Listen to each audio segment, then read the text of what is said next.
আসসালামু আলাইকুম রহমতুল্লাহ। আজকে এমন একটি ভ্যাকসিনের নাম বলবো যেটা আপনি না দিলে মুরগিকে টিকাতে পারবেন না। টিকাতে বলতে যদি মুরগির এই সমস্যাটা ভ্যাকসিনের কারণে মুরগির যদি কোনো সমস্যাটা চলে আসে তাহলে আপনি মুরগিকে কখনোই টিকানো সম্ভব নয়। সেই ভ্যাকসিনটার নাম হচ্ছে H5 ভ্যাকসিন। H5 ভ্যাকসিনটা অবশ্যই মুরগিকে করবেন, মুরগিকে করাতে হবে। যদি H5 মুরগিকে পেয়ে যায় তাহলে টিকানো সম্ভব না, এটা আমরা অনেকেই জানি, অনেক খামারিরা জানে, কিন্তু নতুনরা অনেকে জানি না। এজন্য অবশ্যই আপনারা যারা বাণিজ্যিকভাবে খামার করছেন বা খামার দিতে চাচ্ছেন এই ভ্যাকসিনটার প্রতি অবগত থাকতে হবে। H9 যদি মুরগিকে পায় তাহলে কিন্তু মুরগিকে ওষুধ দিয়ে টেকানো সম্ভব।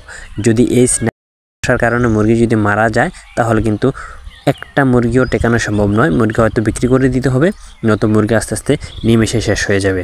আসুন তাহলে শুরু করব এই ভ্যাকসিনে নিয়ে। আসলে এখানে এই সেটটা নিয়ে কথা বলবো, এটার দৈর্ঘ্য প্রস্থ, এটাতে কতটুকু মুরগি আছে সব কিছুই থাকছে এই ভিডিওতে। বাণিজ্যিকভাবে যদি আপনি লেয়ার মুরগি লালন পালন করতে চান বা মুরগি লালন পালন করতে চান তাহলে কিন্তু আমাদের পেজটি এবং ইউটিউব চ্যানেলটি সাবস্ক্রাইব করে রাখতে পারেন, এতে আপনাদের অনেক উপকারে আসতে পারে। আর যে কোনো সময় যে কোনো পরামর্শের জন্য অবশ্যই 24 ঘন্টা আমাকে এই মুহূর্তে নক করতে পারবেন, আমি আপনাদেরকে নাম্বারটা দিয়ে রাখবো। তো আসুন কথা বলি যে H5 যে ভ্যাকসিনটা, এটা হচ্ছে প্রায় ডিম 70% চলে আসছে। 70% চলে আসার পর আমরা H5 এর যে ভ্যাকসিনটা, H5 ভ্যাকসিনটা আমরা এখানে করছি। এটা হচ্ছে মূলত মুরগির বয়স আজকে প্রায় 6 মাস হয়ে গেছে। 6 মাসে আমরা কিন্তু H5 কোনো ভ্যাকসিন করিনি, H9 ভ্যাকসিনটা করেছি। তবে H5 ভ্যাকসিনটা আমরা করিনি, কিন্তু এখন আমরা ভ্যাকসিনটা করাচ্ছি মুরগির অবস্থান বুঝে।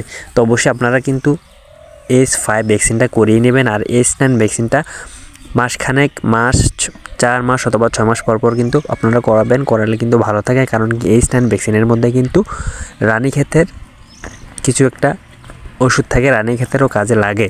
তো আসুন, এই গড়ে মুরগি আছে প্রায় 3300, এটা দৈর্ঘ্য হচ্ছে 120 ফুট, প্রস্থ হচ্ছে প্রায় 24 ফুট। এই ঘরের আনুষঙ্গিক যা আছে, ঘরটার খরচ এভরিথিং সব কিছুই হিসাব এখন আমি আপনাদেরকে দেব। অবশ্যই চোখ রাখতে হবে বিডি পোল্ট্রি ফার্মের সাথে যদি আপনি বাণিজ্যিকভাবে খামার করতে চান, এবং কি যদি আপনি ঘরোয়াভাবেও লালন পালন করতে চান সে বিষয় নিয়েও আমি আপনাদেরকে ভিডিও দেওয়ার চেষ্টা করব। একটা ভিডিওর মাধ্যমে বলবো যে আপনারা কিভাবে ঘরোয়া পরিবেশেও কিন্তু মুরগি পালন করে লাভবান হতে পারেন। আসলে এখন আমরা যে খামারটা নিয়ে কাজ করছি সেই খামারটার বিষয়ে আলোচনা করা যাক।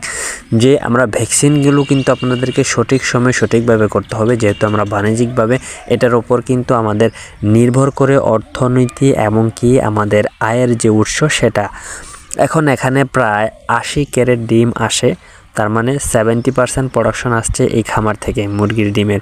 তো এটাতে মূলত 3300 লেয়ারের মুরগি আছে, আর 2টা মোরগ আছে। অনেকের মোরগ পরে, অনেকের পরে না, সেটাও আপনাদেরকে দেখানোর চেষ্টা করবো ইনশাআল্লাহ তাআলা। তো এখন আসুন, পল্লী চিকিৎসক টেকনিশিয়ান উনি যিনি আছেন তিনি কিন্তু ভ্যাকসিনটাকে পোস্ট করছেন। আসুন প্রথমে কথা বলি যে ভ্যাকসিনটা মূলত করাতে হবে খুব তীব্রতার সাথে, ভ্যাকসিনটা যাতে মুরগির রানে এবং কি ঘাড়েও করা হয়। তবে খাসিতে ওঠানোর পরে ম্যাক্সিমাম মুরগির রানেই কিন্তু আমরা ভ্যাকসিনগুলো পোস্ট করি।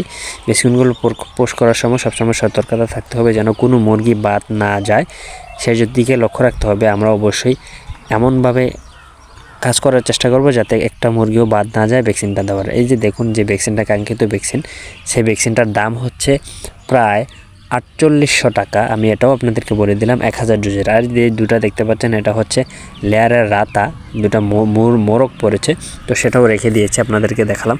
তো এখন যে 3800 টাকা এই যে ভ্যাকসিনটা, এটা হচ্ছে 1000 ডোজের ভ্যাকসিন। আপনার 4800 টাকা 1000 ডোজের ভ্যাকসিনের দাম আপনারা 48 টাকা পাবেন, এটা আমি আপনাদেরকে তথ্য দিয়ে রাখলাম। এই যে দেখতে পাচ্ছেন যে শার্টটা, এই শার্টটার দৈর্ঘ্য হচ্ছে 120 ফুট, প্রস্থ হচ্ছে 24 ফুট। এটা 2 সারি বিশিষ্ট খাঁচা, আপনারা সবসময় লক্ষ্য রাখবেন 2 সারি বিশিষ্ট খাঁচা 24 ফুট প্রস্থ দেওয়ার জন্য। এটা হচ্ছে অ্যানালগ যুগের খাঁচা, এটা হচ্ছে পাইপ, কোনো নিপল সিস্টেম নাই। এই যে আপনারা দেখতে পাচ্ছেন। তবে নিপল সিস্টেমের চেয়ে আমি মনে করি অ্যানালগ সিস্টেমটাই ভালো। যদি আপনার জায়গা কম থাকে তাহলে আপনারা চায়না কাঁচি দিয়ে বেল সিস্টেমের মলাটা পরিষ্কার করতে পারেন, এতে কোনো সমস্যা নেই। তবে নিপল সিস্টেমের চেয়ে আমি মনে করি কি যে আমরা যে পাইপের মাধ্যমে যে পানি দিয়ে রাখি সেই পাইপেরটাই হচ্ছে সবচেয়ে বেশ। কারণ সেজন্য মূলত আমরা আমাদের বেশিরভাগ খামারি নিপল সিস্টেম নয়, অ্যানালগ সিস্টেম। তো এখন আসুন যে এই যে ঘরের দৈর্ঘ্য বললাম আপনাদেরকে, প্রস্থ বললাম। তো এই ঘরটা তৈরি করতে প্রায় 6 লক্ষ 6,50,000 টাকা খরচ হয়েছে। এটা কিন্তু পাতের নিচে কিন্তু খুব ভালোভাবে ঢালাই দেওয়া হয়েছে, উপরে কিন্তু পাত সুন্দর করে সেট আপ করা হয়েছে, পরিষ্কার পরিচ্ছন্নভাবে রাখা হয়েছে। তো এই হচ্ছে মূলত মুরগি লালন পালন। আর অবশ্যই সামনে আমি আপনাদেরকে ভালো ভালো ভিডিও দেওয়ার চেষ্টা করব। আজ এ পর্যন্তই। যে কোনো পরামর্শের জন্য 01610028828 ইমুতে আপনারা যোগাযোগ করতে পারেন।